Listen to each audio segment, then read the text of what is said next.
Hello everybody, welcome to Mamta Bedi classes. Today we will read a poem Meeting Poets. Okay, this is from syllabus of 8th class. Okay, what poet says in this poem? He says judging one thing with reference to another is an error. अब poet कहते हैं कि किसी भी चीज़ को किसी दूसरे के रेफरेंस से जज करना एक एरर होगा, एक त्रुटि होगी.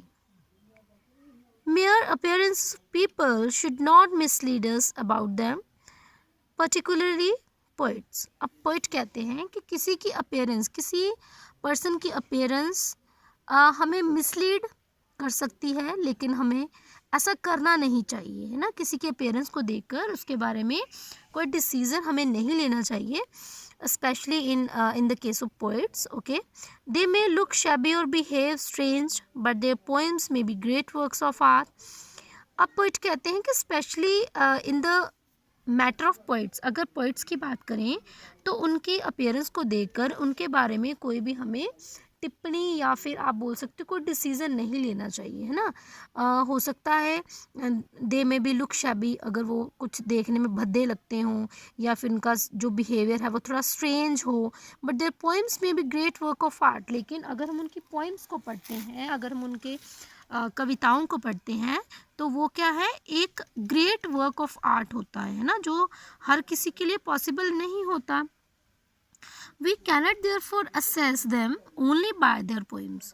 और हमें ऐसा भी नहीं करना चाहिए कि सिर्फ उनकी पोएम्स को पढ़कर उनके बारे में कुछ जजमेंट कर लेनी चाहिए, है ना. The poems present the confusion created in the minds of reader by reading the work of the poet will prefer to their profiles or personality.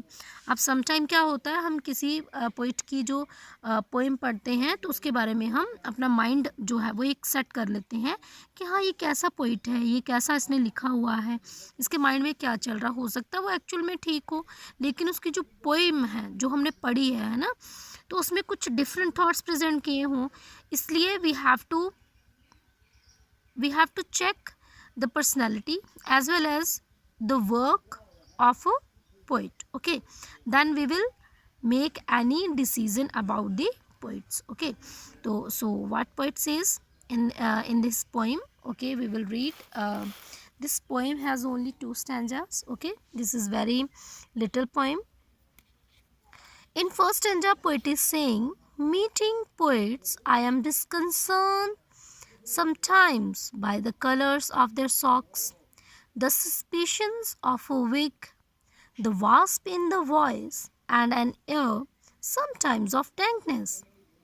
Best to meet in poems, cool speckled shells, in which one hears a sad but distant sea. Okay, तो यहाँ पे poet क्या कहते हैं, meeting poets, कवियों से मिलना. I am डिस्कंसर्टेड sometime, कि जब मैं पोइट से मिलता हूँ तो मैं कभी कभी डिस्कंसर्ट हो जाता हूँ. डिस्कंसर्टेड मीन्स कंफ्यूज्ड हो जाना, परेशान हो जाना.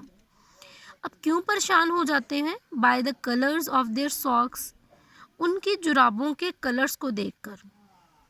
कि हो सकता है कि किसी पोइट ने जो सॉक्स हैं अलग अलग कलर्स की डाली हों, या फिर कुछ डिफरेंट कलर की डाली हों जो हमें देखने में कुछ और लग रहा हो, है ना. The suspicion of a wig, और उनके जो विग होती है, शायद वो गंजे हों, उनके बाल कम हों, उन्होंने विग डाली हो, तो उनके विग देखकर हम उन पे थोड़े सस्पिशन हो जाते हैं, उन पर शक करते हैं. The wasp in the voice, wasp in the voice means bitterness of bitterness in speech of poet. Okay, तो कभी कभी हम उनकी आवाज़ में छुपी हुई जो कड़वाहट है ना, तो उसको देखकर भी हम, उसको सुनकर भी हम कभी कभी कंफ्यूज्ड हो जाते हैं. And an air sometimes of dankness, और कभी कभी तो उनकी अनप्लेजेंटनेस, मतलब उनकी नाराज़गी देखकर भी हम परेशान हो जाते हैं, कंफ्यूज हो जाते हैं. Best to meet in poems, अब पोइट कहते हैं कि अच्छा होगा कि हम पोइट्स को उनके पोएम्स में ही मिले, उनकी कविताओं में मिले, उनके आर्ट में मिले. कूल स्पेकल शेल, तो यहाँ पर पोइट ने एक वर्ड यूज़ किया है, कूल स्पेकल शेल. स्पेकल होता है डॉटेड, है ना, शेल होता है शंख। तो जैसे कि एक डॉटेड एक शंख बोल सकते हो आप। तो उसमें से अगर हम in which one hear a sad but distant sea, उससे हम किसी दूर स्थित सी की आवाज़ को सुन सकते हैं, ठीक है। तो वो आवाज़ हमें अच्छी लगती है। अब देखो क्या होता है कि जो समुद्र है ना, तो उसकी आवाज़ अगर हम दूर से सुने तो वो बड़ी हमें शांत लगती है, बहुत ज़्यादा काम लगती है। लेकिन अगर हम उसके पास जाएं तो उसकी साउंड इतनी ज़्यादा नॉइस होती है वहाँ पर, उसकी वेव्स की, कि वहाँ पर हम और किसी चीज़ को सुन नहीं पाते हैं, है ना। तो वो हमें अनप्लेजेंट लगती है। तो इसी तरह से पोइट कहते हैं कि जैसे किसी शेल के थ्रू हम डिस्टेंट सी को सुन सकते हैं, बिल्कुल काम, बिल्कुल शांत, है ना। और अगर उसके पास जाएं तो हमें प्रॉब्लम होगी, है ना।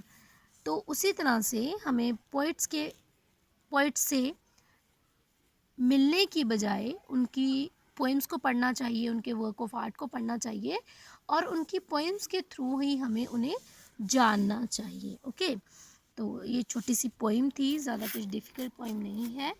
अब कुछ ग्लॉसरी वर्ड्स हैं वो डिस्कस कर लेते हैं हम। Okay, first word is disconcerted. Disconcerted means confused, परेशान हो जाना।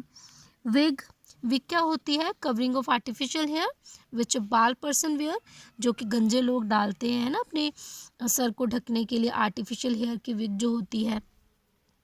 वास्प क्या होती है? स्ट्रिंगिंग इंसेक्ट, एक ऐसा कीड़ा होता है ना, इंसेक्ट होता है जो बहुत तेज़ डंक मारता है ना। तो उसको कंपेयर किया गया है bitterness in the speech of poets, के पोइट्स समटाइम हम पोइट्स की पोइम्स को पढ़ते हैं तो उसमें बहुत ज़्यादा बिटरनेस होती है ना, तो उसको वास्प बोला गया है। अब नेक्स्ट है एयर। एयर होता है मैनर एंड अपीयरेंस, जैसा कोई दिखता है किस तरीके से, उसको हम एयर बोल सकते हैं। डैंकनेस मीन्स अनप्लेजेंटली डैम्प एंड कोल्ड, कोई चीज़ ऐसी जो गीली हो, ठंडी हो, जो हमें अनप्लेजेंट लगती है ना, अनप्लेजेंटनेस जिसको आप बोल सकते हो। Speckled means covered with speckles, means जिस पर कुछ डॉटेड या फिर कुछ निशान बने होते हैं उसको हम स्पेकल्ड बोल सकते हैं। तो स्टूडेंट्स, ये बड़ी छोटी सी पोएम थी। I hope you all understood this. So we will meet in next video. Till then take care, bye bye.